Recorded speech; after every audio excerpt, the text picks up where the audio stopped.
Bonjour, bonsoir à tous et bienvenue dans cette nouvelle vidéo, une vidéo review du tome 77 de One Piece qui s'appelle Smile. Et on va pas perdre de temps, on va directement entrer dans le vif du sujet. Au dernier tome, le tome 76, on était laissé sur le flashback de Trafalgar Law. Là on reprend directement au moment un peu fort où il nous avait laissé, à savoir la révélation du nom complet de Trafalgar Law. Trafalgar Water D. Law, donc il appartient au clan du D, comme Luffy, comme Ace, comme Barbe Noire, comme Gold Roger, et justement on apprend quelques brides sur ce clan du D. Ce sont les ennemis jurés des dieux, donc des dragons célestes. Donc on apprend ça, ce qui est très très intéressant, ça permet de faire plein de théories sur le siècle perdu, tout ça, mais on bifurque directement sur la quête de Corazon et de Law pour sauver Law de sa maladie. Et ça c'est intéressant, puisqu'on apprend en même temps que Corazon est un infiltré de la marine et qu'il travaille en fait sous les ordres directs de l'amiral Sengoku, et que son but est de faire tomber Doflamingo. Donc on comprend enfin toutes les allusions que faisaient Vergo et Doflamingo à travers tout l'arc, sur Corazon, le cœur, Vergo, etc., etc. Donc, une fois passé ça, il trouve enfin parmi les seuls fruits du démon qui aurait la capacité de pouvoir sauver Trafalgar Law de la maladie du plomb blanc. Il le trouve, etc. Je vais pas vous faire le résumé, hein. Je vous dis un petit peu, mais je veux surtout vous donner mon avis. Et un truc qui me passionne, c'est qu'on voit aussi Diaz Drake dans ce flashback, ce qui me fait penser que Diaz Drake, on le verra dans les prochains arcs très très prochainement, où on aura une autre vision de ça, et surtout la vie de Diaz Drake. Je vous le rappelle, je vous l'ai jamais dit, mais moi ma théorie c'est qu'il va y avoir une alliance Trafalgar Law, Luffy, Diaz Drake pour buter Kaido. Voilà, je vous le dis dans cette vidéo, je referai des vidéos pour en parler, mais voilà, ma théorie c'est ça pour le moment. Et pour moi c'est pour ça que Diaz Drake est introduit à ce moment précis, d'autant plus qu'il a déjà été introduit au travers des mini-aventures. Bref, retournons sur la review. Très triste la mort de Corazon. On voit le Trafalgar Law déchiré par la perte de la première, enfin pas la première personne vu qu'il y avait ses parents, tout ça, mais d'une des personnes qui malgré sa maladie a tenté de le sauver. Et surtout, ce que j'ai bien aimé dans cette relation Trafalgar Law et Corazon, c'est que Trafalgar Law en fait c'est un Doflamingo, enfin il pense comme Doflamingo. Il était destiné d'ailleurs à devenir le bras droit de Doflamingo parce qu'ils ont la même ligne de vie, on va dire. Mais sa rencontre avec Corazon va tout changer. Et d'ailleurs, il le dit lui-même, Trafalgar Law, il suit pas vraiment le modèle de Corazon, puisqu'il le dit, moi, je vais avoir la force de Corazon, je vais te tirer dessus, mon gars. Et ça fait plaisir que Doflamingo soit remis un peu à l'ordre. D'ailleurs, on a une nouvelle fois le combat Trafalgar Law Doflamingo, le premier qui avait été largement dominé par Doflamingo, on s'en rappelle tous, Trafalgar Law gisant au sol en sang avec 3 balles dans le corps, qui s'était fait catapulter de Green Beat au centre de Dressrosa.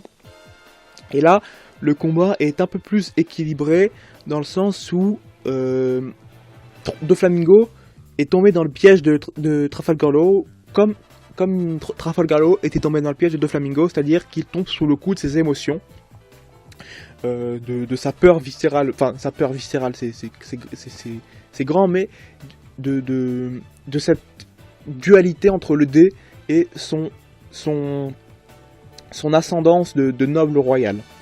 Et d'ailleurs c'est le moment où on le voit, quand Trafalgar Law révèle qu'il appartient au dé, Doflamingo il met un grand coup de fil, ça détruit tout, et Trafalgar Law il tient. Ensuite, on passe un peu dans un truc qui est assez caractéristique du Nouveau Monde, quelque chose qui est une technique qui est très employée par Oda depuis ces derniers temps, c'est de faire des grandes doubles pages avec de multiples cases qui expliquent la situation en 4 coins de de la scène d'action. Hein. Sur une même page, on a tous les éléments d'intrigue, toutes les timelines d'intrigue qui nous intéressent. On a les combats entre les combattants du Colisée et les généraux de l'armée de Doflamingo. Zoro Pika, Zenor Pink, Franky, voilà tout ça. Ensuite on voit aussi sur le plateau des champs de tournesol Kyros contre Diamante. On voit tout ce qu'il y a à voir, un genre de multiplex dans une double page. C'est une technique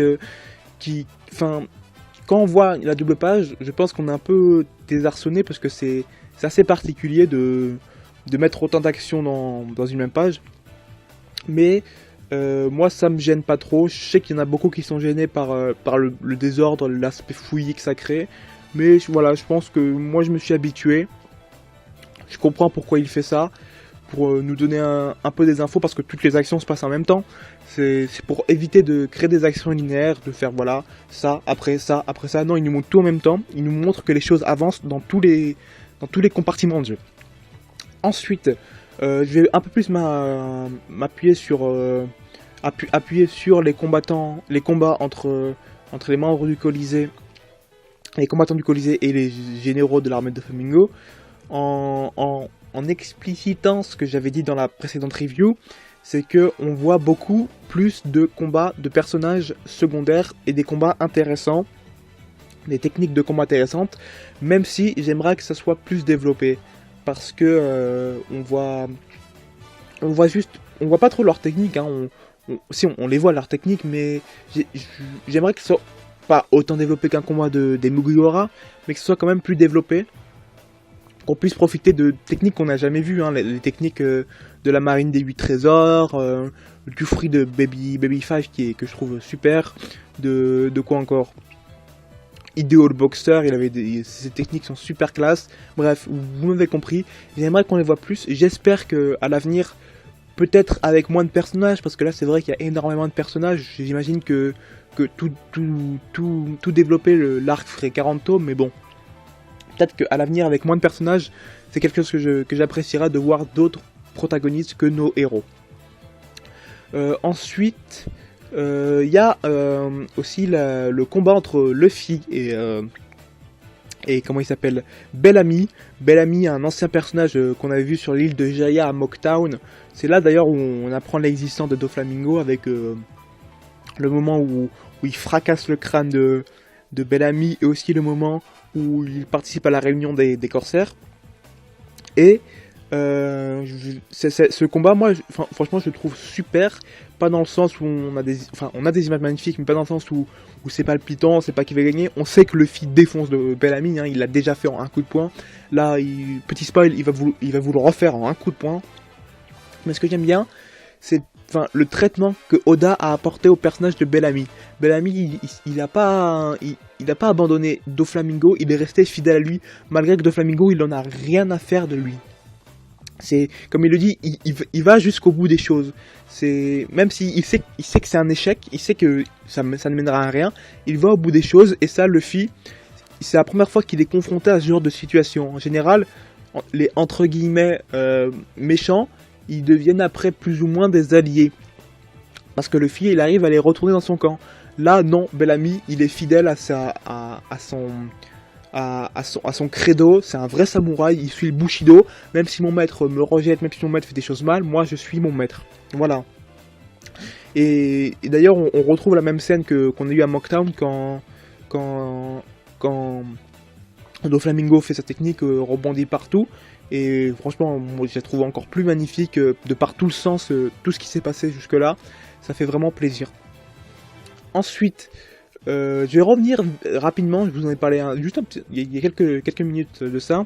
Mais vous parlez du combat assez marrant entre Baby 5 et comment il s'appelle, Sai, je crois. Sai de la marine des 8 trésors, le petit-fils de Don Chinjao. C'était un combat assez marrant par le fait que Baby 5, on le sait depuis assez longtemps, c'est un personnage qui, en fait, elle pense qu'on a constamment besoin d'elle. Ça c'est tiré de son enfance, hein.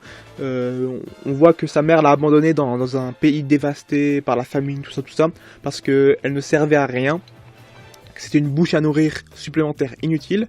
Et ça, dans son esprit a germé l'idée qu'elle devait être utile à tout le monde, tout le temps, tout le temps, tout le temps. Ça nous montre d'ailleurs que Doflamingo fait très attention aux conditions dans lesquelles on grandit, ont vécu ses lieutenants. Et que vraiment, il s'est constitué une vraie famille. Donc voilà, et donc Sai va se marier avec Baby Five. C'est une conclusion assez marrante, même si après, je trouve que Baby Five... elle se rapproche peut-être un peu trop genre de comment elle s'appelle, Bois-Hancock, genre en surinterprétant tout par rapport au mariage. J'aurais aimé qu'elle garde cet aspect je suis pratique, je suis utile, tout en et que ça justement la libère de sa fatalité quelque part. Ensuite il y a des combats dans tous les sens, et là un combat que je trouve qui justement a été assez développé, a été vraiment assez intéressant à suivre, c'est le combat avec Bellamy, Cavendish et Gladius qui je trouve c'est un des personnages les mieux représentés dans cet arc. Ça fait plaisir puisque il est assez sympa comme perso, et puis son pouvoir même s'il ressemble beaucoup au pouvoir de Mr. Five est assez original. Donc ce combat est intéressant parce qu'en fait je vous le dis, on a que des nouveaux personnages, et en plus là c'est des personnages qui manifestement vont avoir un rôle majeur dans la suite de l'histoire. Cavendish, c'était un pirate quand même qui a une grosse prime, son objectif c'est de tuer toute la génération des miracles, et qui a semblé développer une certaine amitié vis-à-vis de Luffy et un peu vis-à-vis de Law. Et on a surtout Bellamy, non pas Bellamy, pardon. Je m'excuse si j'ai dit Bellamy tout à l'heure, c'est Bartholoméo. Lui c'est sûr que tôt ou tard il va rejoindre l'équipage, hein. C'est son rêve, c'est son objectif, tout ça.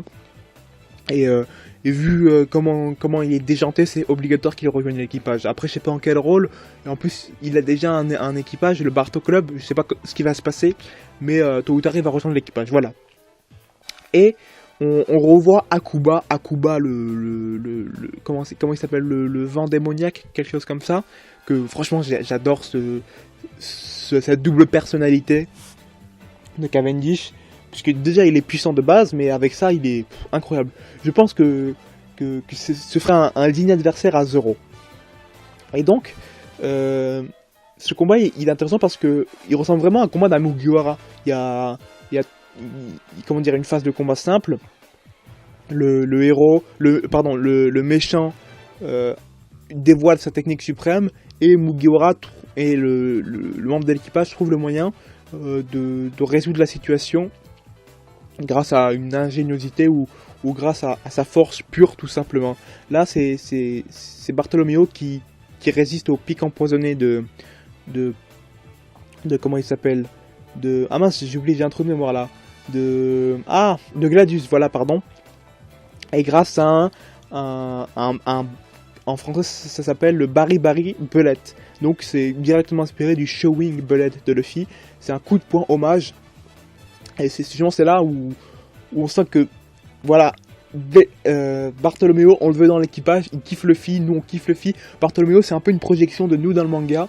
Ça c'est marrant, quand il fait des théories, il fait des trucs comme ça, c'est rigolo. Il fantasme sur Nico Robin, voilà, il l'appelle comment déjà? Il l'appelle maîtresse ou quelque chose comme ça. C'est super marrant. Et au final, avant, on voit enfin Mancheli. Enfin, on la voyait déjà avant, mais là, on voit son pouvoir, on comprend que son importance qu'elle pourrait avoir dans la bataille, puisqu'elle peut soigner qui elle veut. Je sais pas jusqu'où s'étend son pouvoir, si elle soigne juste les blessures physiques, les dommages, tout ça, la fatigue, ou si vraiment elle peut soigner toutes les maladies, parce que dans ce cas-là, ça se rapprochait de la panacée que cherche Chopper. Hein. Et donc, il y a un petit truc marrant, elle est amoureuse de Léo, mais Léo il voit pas, il fait comment explique ça, le mec un peu bourru, enfin même pas bourru, c'est juste comme s'il parlait à sa soeur, ou je sais pas, genre il lui dit ah vous avez pris du poids alors qu'il vient de la sauver, ou ah non je te porte pas sur mes épaules, tu peux marcher, en plus je cours vite. Et j'ai bien aimé. Et enfin, la cerise sur le gâteau, la cerise sur la pièce montée, j'ai envie de dire, tellement cet homme est sympathique, c'est la conclusion du combat Frankie Senior Pink. Je vous avais dit que ce combat c'était n'importe quoi, c'était un coup de poing, un German suplex, un coup de poing, un German suplex, et là, Senior Pink fait son ultime German suplex du haut d'une tour, et Frankie réplique avec sa série de coups de poing super. Ça n'a aucun sens ce combat. On dirait, je sais pas, je n'ai jamais vu de combat du genre, voilà. Et autre chose, je vous l'avais déjà dit avec Baby5, c'est qu'on explore le background de ces personnages. C'est un truc que j'aimerais aussi voir à l'avenir, de voir... parce que, en fait, ce background n'a même pas trop de rapport avec les motivations de Senior Pink vis-à-vis de Doflamingo. C'est pas par exemple la rencontre entre Senior Pink et Doflamingo. Non, c'est vraiment un élément de la vie de Senior Pink. C'est son mariage, c'est la perte de son fils, l'accident de sa femme. Et justement, pourquoi il s'est mis à se déguiser en bébé. Et je trouve que cette histoire, elle m'a un peu touché parce que franchement, au début, on s'en moquait de ce personnage, quoi. Regardez ce gros, c'est l'univers de One Piece. C'est vrai que tout c'est n'importe quoi, tout est extravagant, mais non, en fait, il y a des raisons. Ça fait plaisir d'explorer ces personnages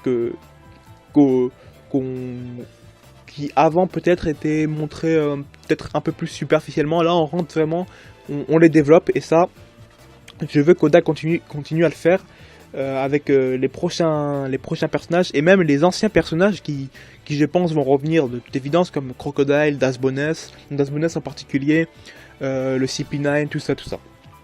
Donc, en conclusion, un tome sympathique qui